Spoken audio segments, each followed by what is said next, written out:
So anyhow, we were kind of in the middle of the IP protocols. We looked at DNS, DHCP, the IP addressing itself, how it works, IPv4 and IPv6, the differences between them, 128 bits for IPv6, 340 undecillion, which is a number you don't need to know. I just think it's a cool number, addresses. And we're going to continue with about IP and the core modules. IP, TCP or UDP go together with IP, and they go together, IP at layer 3, and they team up with it, the layer 4 protocols, OSI layer 4 protocols, team up with it in order to make things effective. ICMP, Internet Control Messaging Protocol, I think is what it stands for.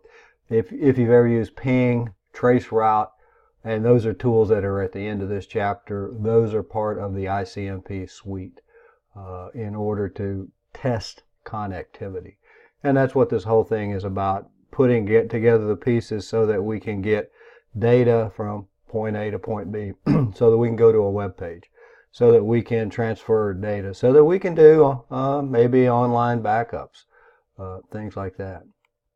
So the IP packets, this is kind of a simplified image, and we'll look at it here for a second, talk about some of the things that are there, and then I want to bring a Wireshark in to look at what is actually in this thing. The IP packets, we have a header, and as we go down the OSI stack and start putting at TCP, basically, TCP IP and Ethernet or whatever our layer 2 protocol is, we're going to have headers, and we call that encapsulations, because we put the layer, as it comes down, the layer 4 header on it, then the layer 3 header on it, then the layer 2 header on it. After that, we turn it into ones and zeros to send it across the internet.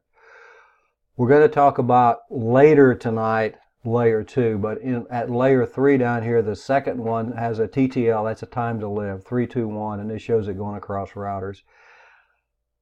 IP packets have a time to live when they start. How many routers can they go across? And I think we said this before, because if they didn't, we'd have packets out there from the probably from the 80s, because there would have no way for them to die. If they didn't find a home, they'd keep running around the internet looking for things, and it would be pretty full by now.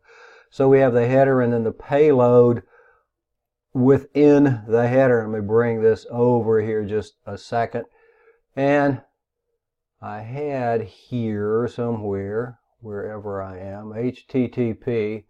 I have an HTTP query, the Hypertext Transfer Protocol. That's going to be the data that we talked about. And inside of it, we're going to have the header information. The TCP, yes, we have the TCP before the IP. We're talking about the IP header right now, but the information that is in the IP header, version 4, the header length. Differentiated services field, that is if we are going to have any quality of service, so we're going to prioritize any traffic like video and voice. The header, and let's go, this is the what's in it, the header length. The DSCP and ECN is where we are. The one before that, the header length, how much data is in the header itself. The header length here is 20 bytes. Differentiated services field. And then we have the total length. Let's see, we can do that. The total length, and then the identification, and then any flags. And there aren't a whole lot of flags that go with it. A reserve bit, don't fragment, which a lot of packets are marked as, and more fragments. The one down there at the bottom says fragment offset. Fragment says if the packet, the data packet, is too big for a router, it can break it apart. And you notice here it doesn't say, hey, this is the end. It just says more fragments. And then the offset is how far into the frame that particular thing is. If we allow fragmentation, and again, a lot of data is now marked do not fragment or don't fragment, because hackers can insert, if they can intercept the data, they can insert their own information in there by just saying, hey, more fragments. Got more fragments, and here is where it fits into the packet itself. The time to live here is 128, pretty long. So time to live, we have the identification of flags, the fragment offset, time to live, the protocol. The protocol is the next protocol, the next layer up, layer 4. And this one's TCP. It says TCP, and TCP's the 6 there is TCP is protocol number 6. The header checksum here is disabled on this one, so it's not going to be, it's going to be unverified. So header checksum disabled, we didn't do that. We could have done a checksum. It's a kind of a little test to be sure that what we sent was what got there, much like when we talked about the cyclical redundancy check, the CRC at layer 2.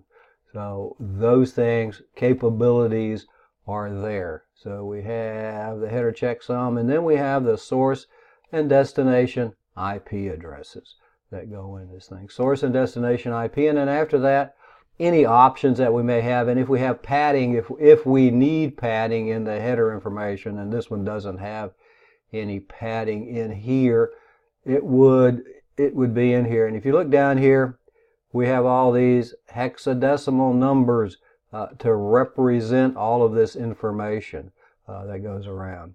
Interestingly enough, yeah, we can kind of see the data down here, what goes in it. And if you look at it, I just thought this was kind of interesting. I want to show it, that it gives us some information about this. There's a user agent Mozilla 5.0, Windows 10, Windows on Windows, and you have to look all these up, but this tells you what browser it's using to get to this location, to get to it. The user agent. User agent is the browser that we use for this thing. So we have the header, and the IP header would be on top of, as you can see here, the TCP header, or outside of it if we were drawing it coming down and adding stuff onto the left. And then the Ethernet header is outside or on top of it. So as this thing goes down the stack, it gets encapsulated with the information that we talked about in the OSI model.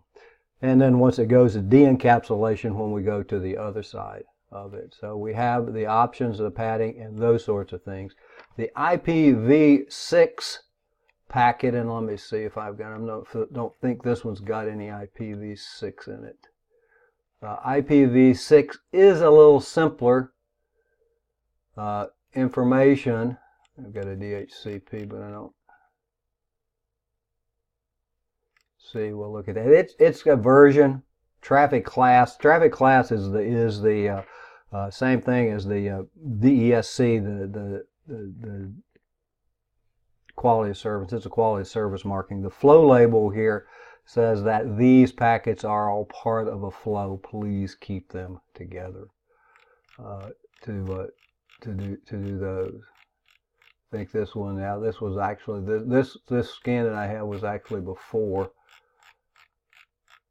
they gave me an IPv6. It actually was when we were in Charlotte. They didn't give me an IPv6. So we have the payload length, the next header. Next header is like the next protocol, and then the hop limit, the time to live that we would have in this thing. And then the source address, destination address, each of those 128 bits, and then down under that obviously is going to be the data. Let me see if I can find one that might have IPv6 in it.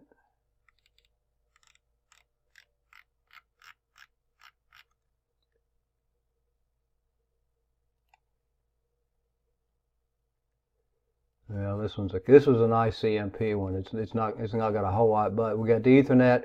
We can see the IP header information, version 6, the traffic class. Again, DCSC, see all this stuff represents quality of service. The payload length, the next header IPv6 hop by hop option, hop limit 1. The source, because this is a ping that's going to go one at a time. And then the source address, and then the destination address to do these things. A little kind of look at it. Let's just see if there is anything better here. It's all going to have, this one maybe is a little bit, because we have here the next header is UDP. And UDP, TCP was protocol 6, UDP is protocol number 17, and hop limit 1, where we're going to source and destination address. Under it, UDP is going to be the, in this case, the protocol, the transport layer protocol that's used here. And then the link local multicast name resolution query is what is going on with this particular one. So we have the IPv4 packet, IPv6 packet, the IP Internet Protocol, and the whole thing about IP obviously is the addressing, to be able to find, again, the network. We talked about ARP last night, and ARP is the protocol that's going to be used to find the final destination, because the physical address is the unchanging address. Now we kind of jump to a different protocol, ICMP. And ICMP is a framework, and the framework for a variety of messages, and they're in the book, and these are the ones that are listed here. It tells IP about things. It tells IP if the host is unavailable, if you can't get there. Destination unavailable gives an indication that I don't have a route to get to those places. The ping, the echo request, and echo reply are probably the best known, and they check connectivity at layer 3. Keep in mind when you're troubleshooting, if something's not working, a web server's not working, web page is not working, so I can ping the address. Pinging the address does not mean that the application layer is working. It means that the ability to communicate across the network to get there portion is working. So we have other things here, ping, host unreachable. A router or a host isn't responding. A source quench, if we get into a situation and one of the stations is sending data too fast for the other one, it can't accept all of the information. It's going to send a source quench message, sometimes called a choke packet, to slow down, back off. And TCP tends to try to get faster and faster and faster. And as it does that, as the other end says, okay, I'm saturated now, I can't take it any faster, slow down, source quench message gets sent back to the source to say, back off. Redirect routers to notify the sender of a more efficient route. This is another one that the bad guys like to use. They'll send a redirect message to a device that, hey, I know a better way to get there, and the better way may be through some place that they are want to do. So we have that. I just wondered if somebody had something. Time exceeded, when it reaches its time to live. The TTL, when you do that, the time to live, we've exceeded the hop count that's allowed, and I've seen that happen like once, and that was because some of the individuals were at the school working on actually cleaning up the wire mess, so they had disconnected everything. And try to do a trace route, try to do a ping, and I got a packet expired en route message. Because what happened is, and when you get into routing, you'll talk about default routes, and the default route says send everything here. We had default routes everywhere, and it would go to the school, and the network was down that it was trying to get to, and it would send it back to the ISP, and the ISP says, hey, I know where to send this, send it back to the other direction. So it just bounced back and forth until it finally exceeded its time to live. Router advertisements and router solicitations, and these are used by routers to announce their presence on the network. This really is used a lot in IPv6. The router advertisement, when it does that, it's the self-configuring IPv6 address, advertises itself and advertises the prefix or the network address so that the workstation can then configure the rest of it and have an IPv6 address. TCP, and we've talked about some of these things, is connection oriented, reliable, error correction, and does flow control and sequencing. So those things are kind of all available here in this other Wireshark that we had, TCP. And let's go down here for a while, and we have the SYN, the connection oriented is the synchronization packet. The SYN sets a sequence number, the numbers that we're going to use for the data. And then we have an acknowledgement. See, this one is a TCP starting it up. So we have a SYN and a window size, and we'll talk about that. Window size is how much data are we going to send. We said that we acknowledge, and I talked about letters and the numbering system and reorder. I mean, and you know that whether you got them all.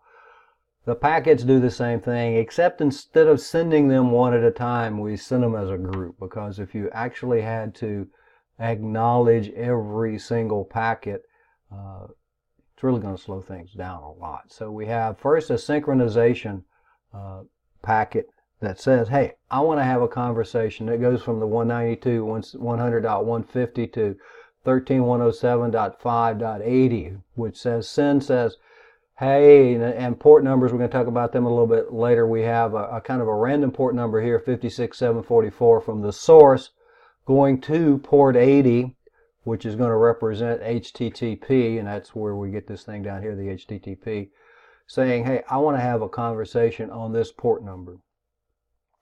Port 80 represents the web services. And here is my numbering system, and we start out with sequence number 258919667. It cuts it off, and if I make it where it's wide enough to see, you can't see it because it's we move it over here. So, oh, there it is. So we have this is going to work better. 667, and then the window size, how much data are we going to send at the same time. The next one, it says a SYN-ACK. It's actually, well, a SYN-ACK, it actually is an ACK and then a SYN. It acknowledges my packet and increments it by 1. So the 667 becomes 668, and the other guy says, okay, let's have the conversation, and here is my numbering system. And then we go down here in the sequence 668, ACK 668. What 668 says is, I acknowledge receipt of packet 667, send 668. So it sends 668. And then we acknowledge the 663 with the 664. So once we go through that three-way handshake, the SYN, the SYN-ACK, and the ACK, then we have established a location-to-location connection. It's kind of like having a phone call going to a building that has a bunch of different offices, a bunch of different extensions in it. We've gotten to the switchboard. We've gotten to the location. And in this case, we have gotten to port 80. And the reason I'm trying to say that doing that is when we go on up to the upper layers, the port numbers are TCP, but the session layer uses them in order to connect the applications together, so that we're talking to port 80, we're talking to the web server. We could be getting email at the same time from the same site. So we have at the TCP level here connecting a physical connection between the two sites. So we have those, and the reliable part is the numbering system. And if we go on down here, we have a series of ACKs, acknowledging receipt of the data, and then we have the sequence numbers, and ACK whatever we're doing, and ACK whatever we're doing. The acknowledgements increment based upon the amount of data that has been received from these things. So the numbering system, the connection-oriented, the three-way handshake, reliable, because we check to be sure we got all the data, check the numbers that go through it. Error correction, if we don't get everything, we ask for a resend, and I don't think that there are any of those in here because that doesn't really happen all that often anymore. Flow control, the window size. How much data can we accept at a time? And then sequencing if the data happened to be received out of order. The numbering system allows us to put it back in the proper order so that we can get the information. The TCP, the send, the ACK send, or the send ACK and the ACK in order to establish the connection. The sliding window, the little demo here, this says a sliding window. Yep, the sliding window is used sent but unacknowledged, user unsent. This is the TCP sliding window, and we can represent losses. The first thing I want to go through is no loss. So we send data A, B, C, D. It gets there, and then it gets acknowledged. And as it comes down, the window slides over because we've acknowledged that data. It's received here. The acknowledgments come back. It slides over. So the data goes or gets sent, or the window gets moved as the data gets acknowledged when it gets to the destination. Let it finish, and then we'll put some loss in it. And what happens if all of the information doesn't go smoothly like this? And let's do a fairly high, let's do a 20% loss. Do a restart on this thing, and we send the data, and it looks like it's all going to get there this time. We didn't have any losses in that one. Now, everything didn't get there this time. So we only move over the amount that gets acknowledged. And we're still waiting for this bit here, the F, to get there. And it's still not getting there. I guess it will in a minute here. This thing does a random generation of all of this. So, okay, so F is finally getting there. Now we have all the data. We can move the window over. The window size, how much data do we want to be able to send at any given time? And we could do a restart. We could change the window size. So say that we want to send a whole bunch of data at the same time. And let's say we have something like maybe a 10% loss of it. So we did great on that one. A whole lot of data got acknowledged. So we sent a lot of data. The sliding window, the window size here, 10% loss. Not really all that great, huh? And looks like we got through that one. 10% loss, no real data loss. But the image, when we're talking about it, the moving image of what goes on in the sliding window, the still here, is that. And if you want to play with that one, that's in the IP information folder in that share. So sent and acknowledged, sent but unacknowledged, unsent, what we saw in it. UDP, user data protocol. Let's see, I was going to show you a Zoom session. UDP doesn't have all of the overhead that TCP does. It's a connectionless, sometimes called an unreliable protocol. If we go into its header information, we have a source port, destination port, length, checksum, and timestamp. And then we have the data down here. This is, I told you I would show you what, this is what a Zoom session looks like when we do that. This is actually from this machine to wherever the 162 address is, UDP.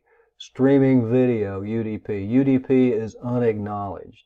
UDP is much faster because we don't have the acknowledgments. We didn't establish all of that window size. We didn't have a startup, a send, ACK, and an ACK. So some data streams more time sensitive than error sensitive. Streaming video, what we're doing, is more time sensitive than it is error sensitive, because you may have a glitch, and occasionally I hear the dings, people get knocked off, so we have errors, or I think last night Belle said her sound quit. So yes, we accept the fact that some of those things are going to happen with the UDP protocol. But generally speaking, it works pretty well with the streaming itself. And then multiplayer games, and any of you who are gamers, you're probably using, although a lot of those use proprietary protocols, may be using UDP. Services DNS, the DNS lookups. When we looked at the DNS, when we go out to a DNS server to get an IP address for a fully qualified domain name, that's going to be UDP. DHCP uses UDP to do those things. DNS port number 53, DHCP is port 67 and 68 to do those things. TCP adds the overhead down here, so we don't want to have that issue with it. So I guess now we're into the assessments for that portion, and then we have another little short portion for this one, and then we can get into the next chapter for a little while. But what is part of an IP packet but not an Ethernet frame? What component?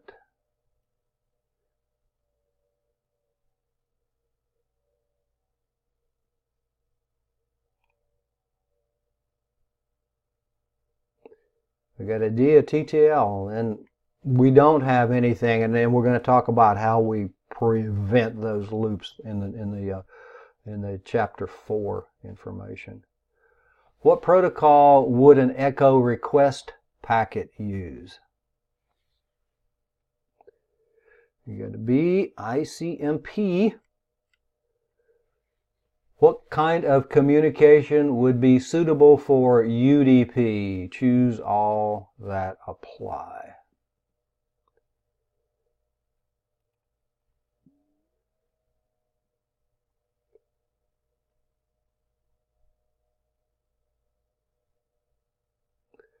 C, online games, and B, file transfers.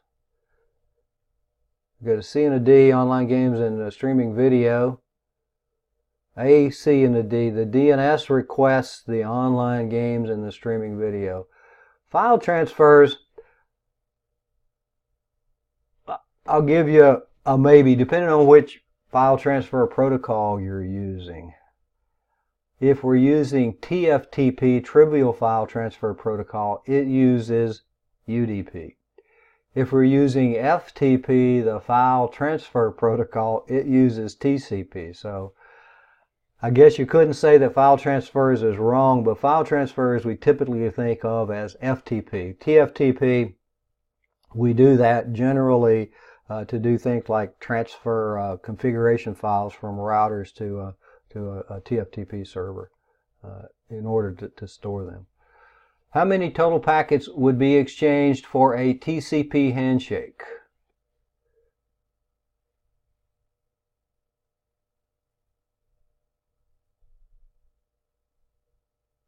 The startup, the handshake.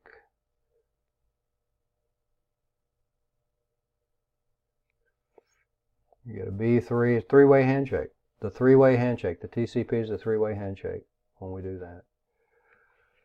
The next portion, and we've looked at some of this, TCP and UDP ports.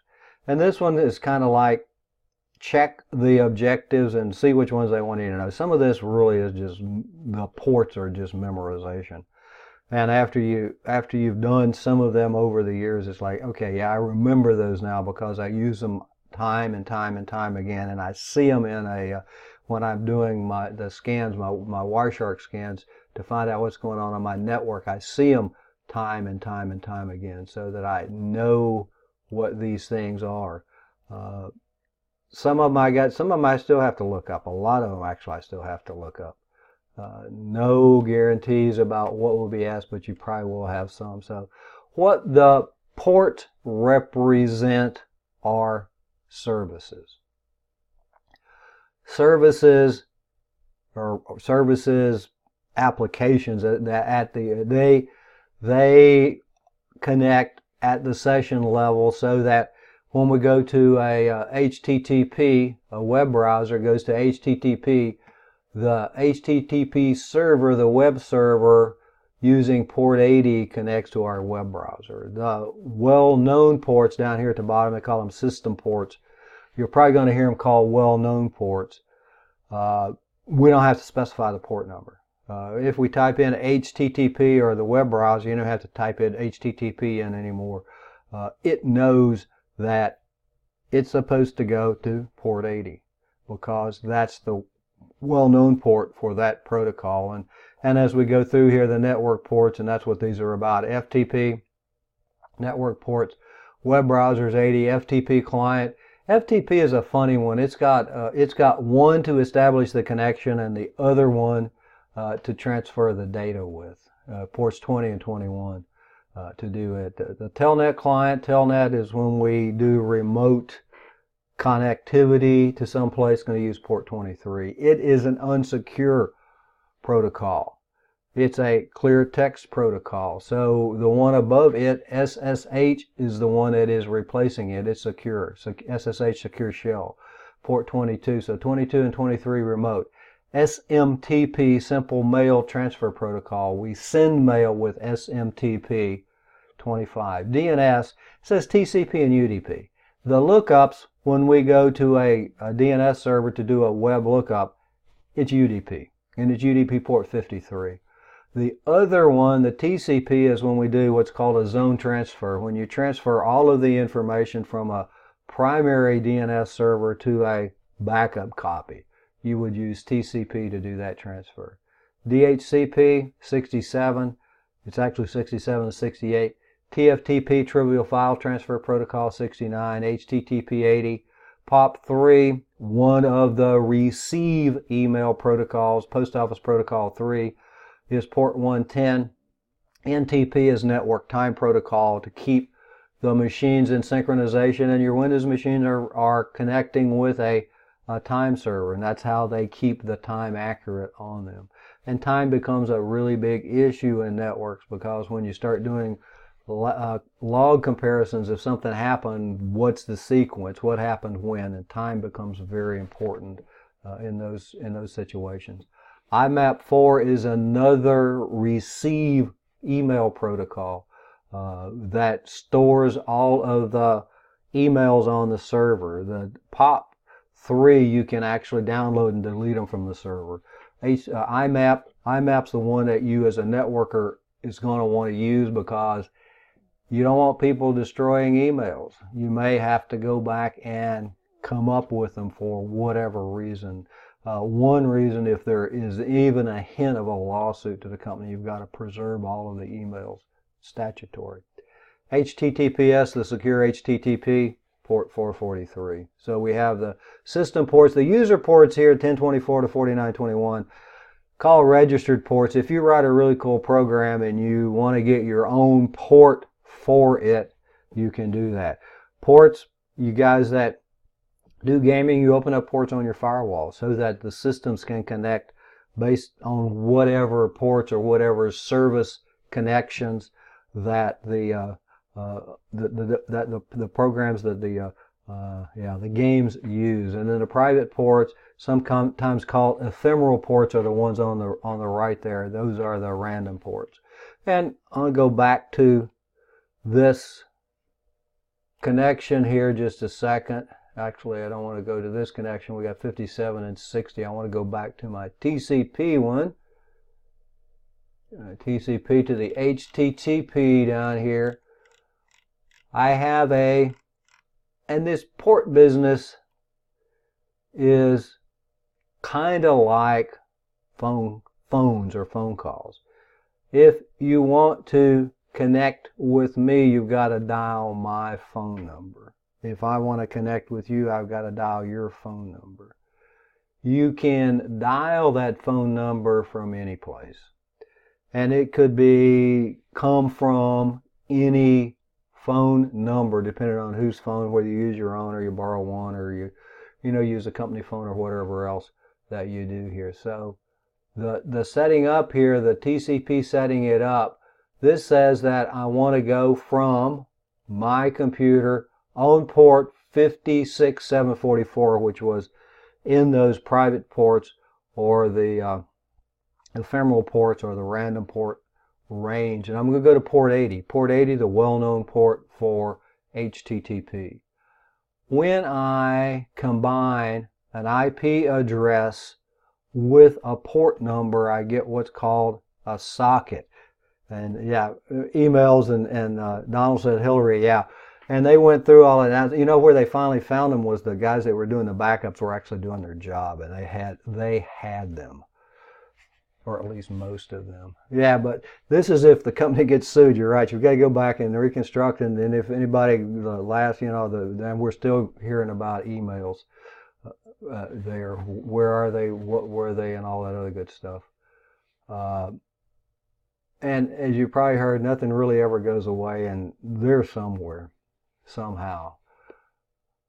Unless they actually did do a true wipe on the server and they didn't do any backups. But anyhow, back to the port numbers. The random port, we have to have sockets, and sockets a good term to keep in mind, because what does it mean? It's when we put an IP address and a port number together, we've actually got a real location. And I guess that other thing to think about, maybe you're going into a big office building, and you get to the office building, the address of the office building, which would be like the IP address. And then you're going to go to maybe to the dentist, and the dentist is going to be in room whatever. So the dentist service would be in room 100. Or maybe in room 80, which is where the HTTP is. When you get to the IP address, the web server is going to be on port 80 in room 80 when we do these things. So port numbers are significant because of the applications or the services that represent them, that we connect with them. Email protocols, POP3, IMAP, and then Microsoft has one called MAPI, which is their own exchange protocol that they use. But SMTP, Simple Mail Transfer Protocol, port 25, POP, port 110, IMAP, port 143. I don't remember MAPI. Telnet, remote access. Telnet, SSH, RDP. RDP is a remote desktop protocol. VNC is, I never remember, I think I wrote it down. It's a commercial software, runs on port 5900. We used to use it at Blue Ridge to do remote access to places in order, and I didn't write it down. Remote access because we had, I think in Roanoke we had like 12 physical locations, so you didn't want to run around to the 12 physical locations to try to do some troubleshooting. So we used VNC instead of RDP because it allowed better two-way communication, and we could have them, we could watch them, they could watch us, sort of arrangement. We could take control or we could leave control with them. So it allows you to see from one to the other. HTTP, obviously to get to web pages. SNMP is Simple Network Management Protocol. It allows us to monitor what's going on the network and make changes to devices using the SNMP protocol. Resource sharing, LDAP, NetBIOS. SMB is a server message block. It's what Windows uses to do file shares with. FTP, file transfer, TFTP to do that, and for some reason resource sharing they put NTP, Network Time Protocol, in here. Network Time Protocol is going to keep the devices all having the same time. Now we get into some of the tools. And ipconfig, we've looked at that I think a couple of times, but we can look at these things again. And ipconfig has some switches like all things Windows.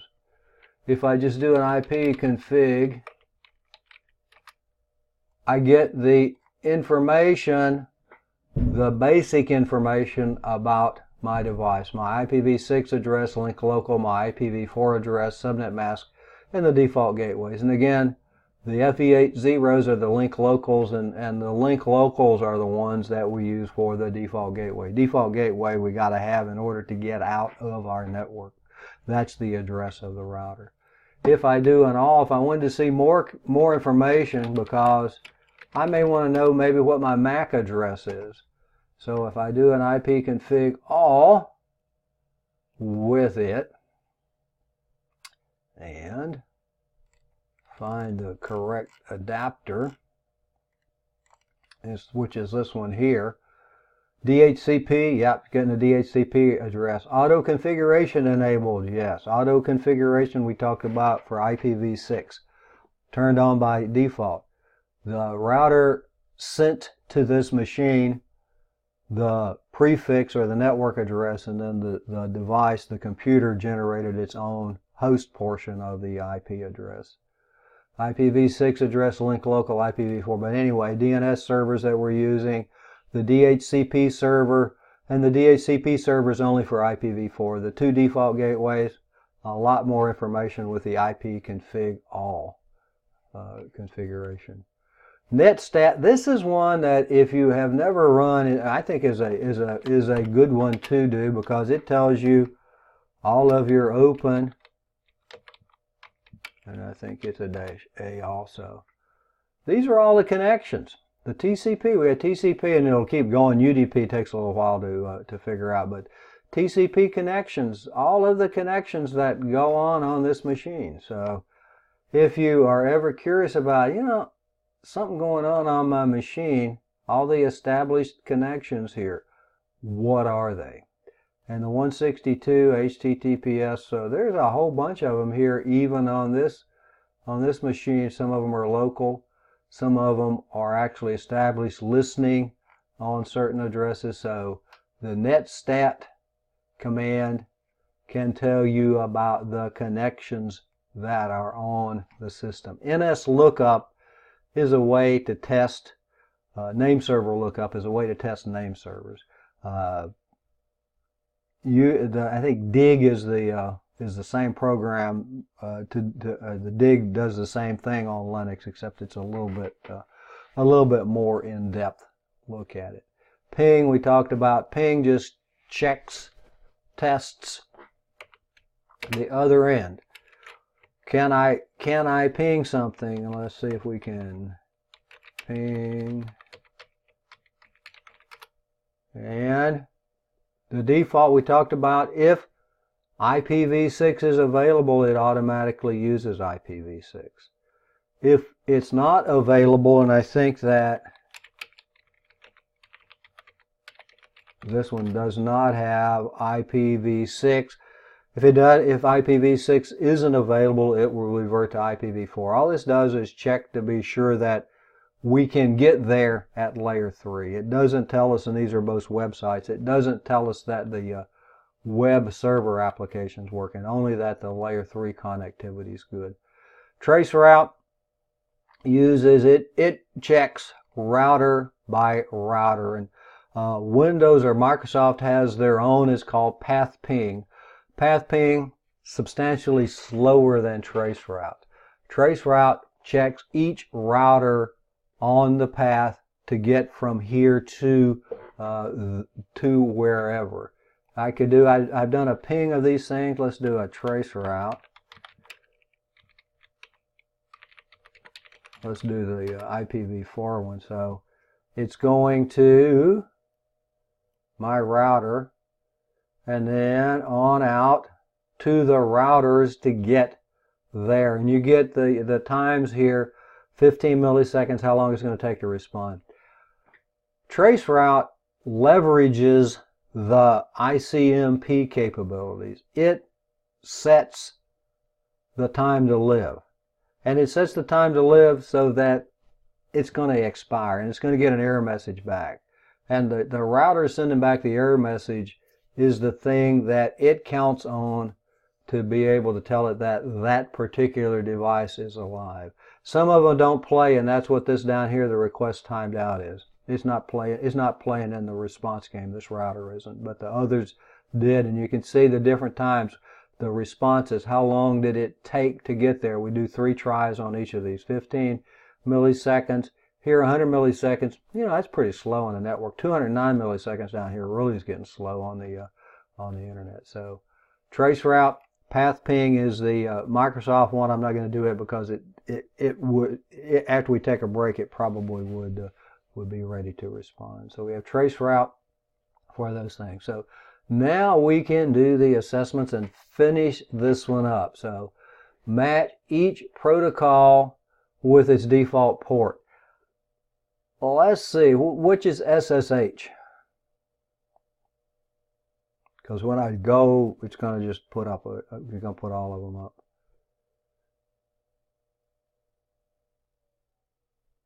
Secure shell.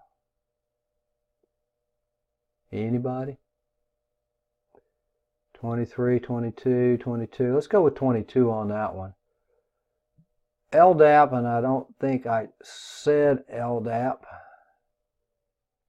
Yeah, LDAP, and I'll tell you, LDAP is 389. Yeah, Joe's got it. LDAP 389.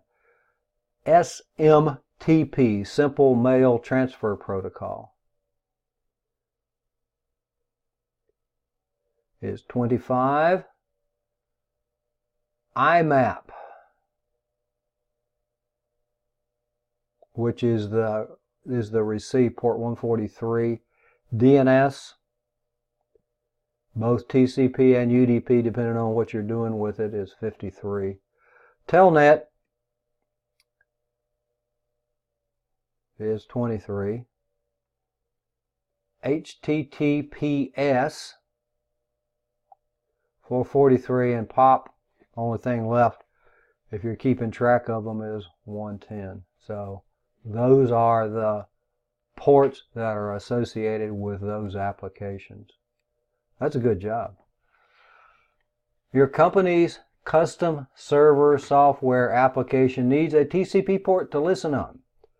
What port range should it be configured to use?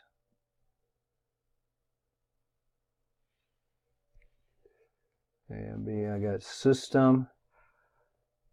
And I agree with you, although they say user, but that these guys are not always exactly what I think they should be. Of course, everybody's got their opinion, right? I'm going back to the, or trying to go back to the ports, and that was C, right? So user. Yeah, it is user, and let me bring this over, drag this over here so we have all these going at the same time. User's in the middle. They're using the term user. I think that the real term that you're going to see is registered ports. And for system ports, okay, we'll call them system ports. Those, forever I've heard, those are well-known ports. Well-known ports 1 to 1023. Port 80, well-known. 143, well-known. So a registered port, and we'll call registered port user ports. The private ports are the ephemeral ports, or the ones that get used randomly for these things. So in that terminology, but I think that the more standard terminology would be registered ports, and the system ports would be well-known. A coworker frequently uses the same application both to remotely access her home desktop while on business trips and to share her screen during online presentations. What protocol does it most likely use? Choose the best response.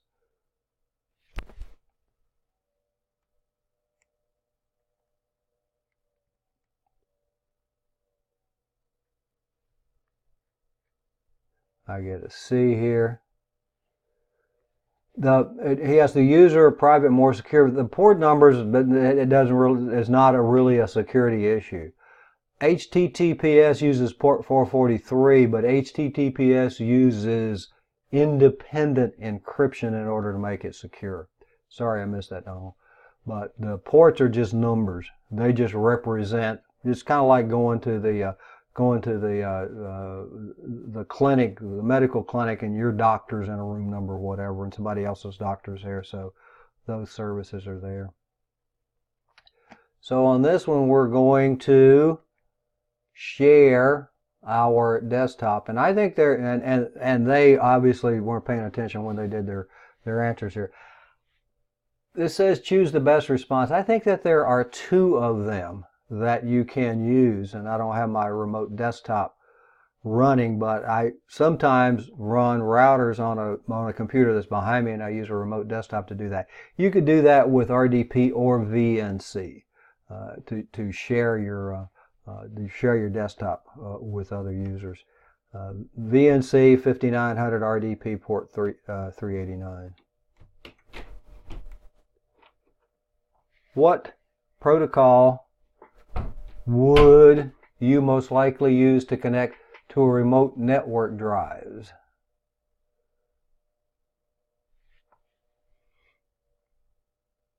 CompTIA answer. And he says C, the CompTIA answer, yeah.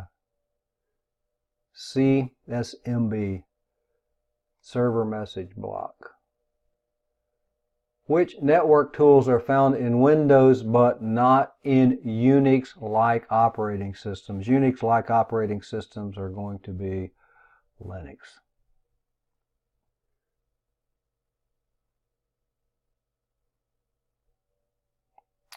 B, ipconfig, and C, pathping. Trace route, and the command for Windows is not trace route, and it is for Linux, but it tracer T, but it is the trace route application that runs in those. ipconfig is Windows, ifconfig is going to be Linux. Interface config, ipconfig. Pathping is a Windows thing, and I think when it came out, what, Windows 7 maybe XP. It's been around for a long time. It's their answer to traceroute. But given the choice between the two, why would you choose traceroute? And here's the Windows one, tracer T. That's what I always call it anyway. Over pathping. Traceroute is faster. You can't ping any other hosts, even on the local subnet. What should you check next? You can't ping anything. What are you going to check?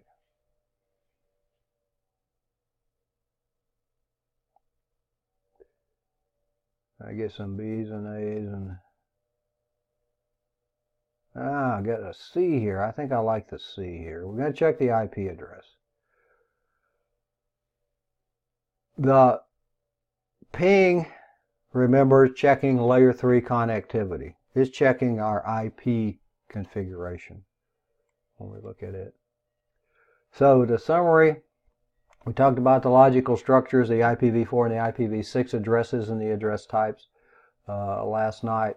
The core protocols tonight, IPv4, IPv6, ICMP, TCP, UDP, and we looked at them, looked at the header information that was in them, and then how ports are used, the ports to represent the services that are available with them. So it is just about the top of the hour. Let's go ahead and, unless somebody's got a question, go ahead and take a break and come back at 10 past the hour.